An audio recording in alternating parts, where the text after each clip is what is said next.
Hello students, welcome to my YouTube channel. आज हम पढ़ेंगे चैप्टर फर्स्ट आत्मपरिचय, जो हरिवंश राय बच्चन द्वारा रचित है।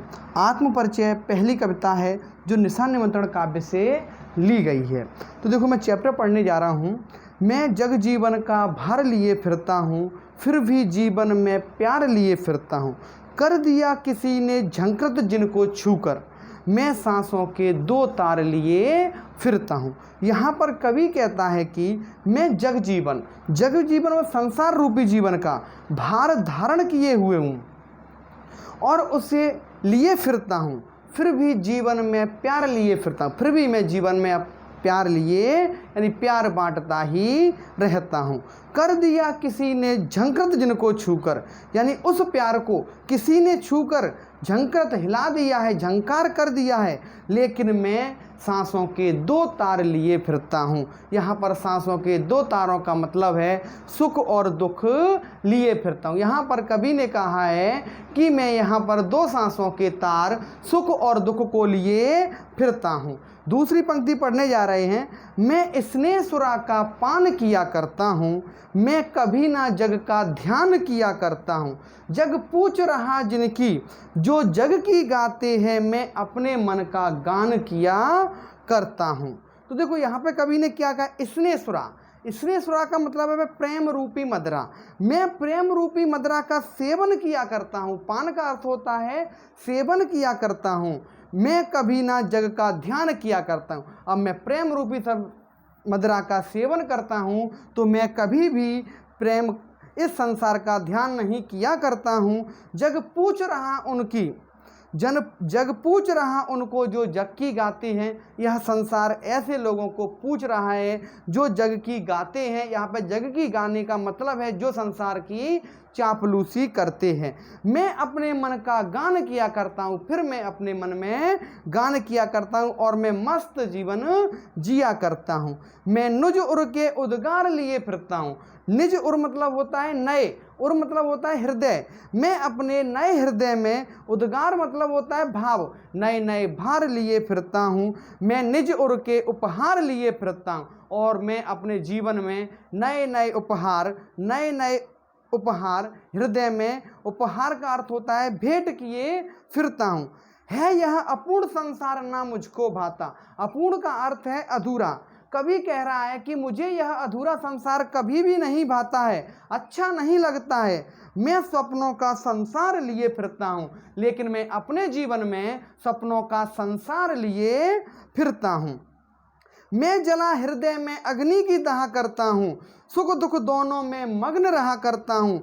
जग भव सागर तरने को नाव बनाए, मैं भव मौजों पर मस्त बहा करता हूँ। यहाँ पर कवि ने बताया है कि मैं जला हृदय, मैं अपने हृदय में अग्नि की ज्वाला दाह करता हूँ, जलाया करता हूँ, भस्म करता हूँ।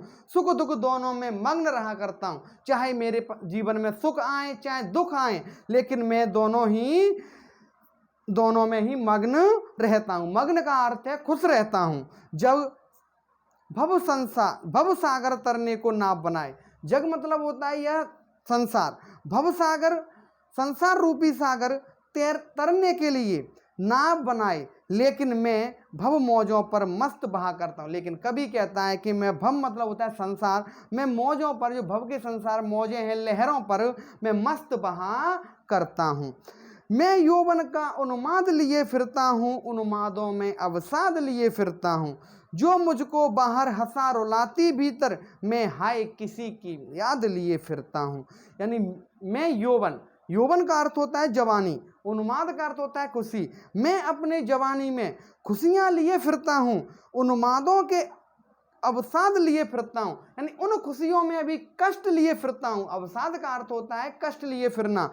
जो मुझको बाहर हंसा रुलाती, यानी जो यादें मुझको बाहर हंसाती हैं और अंदर रुलाती हैं, मैं हाय किसी की याद लिए फिरता हूँ।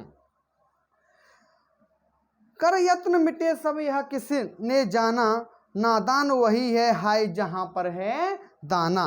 फिर मूड ना क्या जग जो इस पर भी सीखे, मैं सीख रहा सीखा ज्ञान भुलाना। यहाँ पर कवि कहता है कि कर यत्न, यानी प्रयत्न करने पर मिटे सब कुछ, प्रयत्न करने पर सब कुछ मिट जाता है। सत्य किसी ने जाना, या सत्य किसी ने जाना है तो नादान वही है। नादान का मतलब है अज्ञानी व्यक्ति वही है, जहाँ पर दाना होते हुए भी वह उसको प्राप्त नहीं कर पाता। फिर मूढ़ ने कहा, मूढ़ का अर्थ होता है मूर्ख व्यक्ति। जब मूढ़ ने कहा जो इस पर भी सीखे, जो इस पर भी सीखे, मैं सीख रहा हूं, जो ज्ञान मैं सीख चुका हूं उसे मैं भुलाना चाहता हूं। फिर दूसरी पंक्ति में मैं और जग और कहाँ का नाता, मैं बना बना कितने जग रोज मिटाता, जग फिर पृथ्वी पर जोड़ा करता वैभव, मैं प्रातः पग से उस पर पृथ्वी को ठुकराता हूं।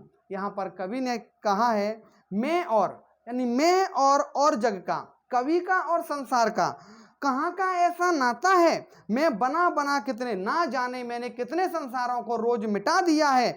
जग जिस पर पृथ्वी पर जोड़ा करता वैभव, यानी संसार, यहाँ पर वैभव का अर्थ होता है सुख संपदा जोड़ता है, यानी जग जिस पृथ्वी पर, संसार जिस पृथ्वी पर सुख संपदा जोड़ने के लिए तैयार रहता है। मैं प्रतिपग का अर्थ होता है प्रत्येक पैरों के द्वारा मैं पृथ्वी को ठुकरा देता हूं। मैं निज रोदन में राग लिए फिरता हूं। अब कवि का यहाँ पर एक और भाव प्रस्तुत होता है, मैं निज रोदन का मतलब होता है, निज का मतलब होता है नया, रोदन मतलब होता है रोने के लिए। मैं निज रोदन, मैं राग लिए फिरता हूं, मैं जब रोता हूं तो निज रोदन में राग का अर्थ है प्रेम लिए फिरता हूं। शीतल वाणी में आग लिए फिरता हूं, और अपनी मधुर वाणी में आग लिए फिरता हूं। हो जिस पर भूपों के प्रसाद न्यौछावर, मैं वह खंडर का भाग लिए फिरता हूं। यहां पर कवि ने कहा है हो जिस पर, भूपों का अर्थ होता है राजा, भूपों का अर्थ होता है राजा, प्रसाद का अर्थ होता है महल, और न्यौछावर का अर्थ होता है न्यौछावर करना।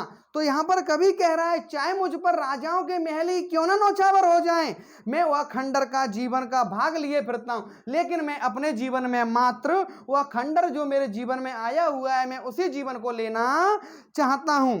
मैं रोया इसको तुम कहती हो गाना।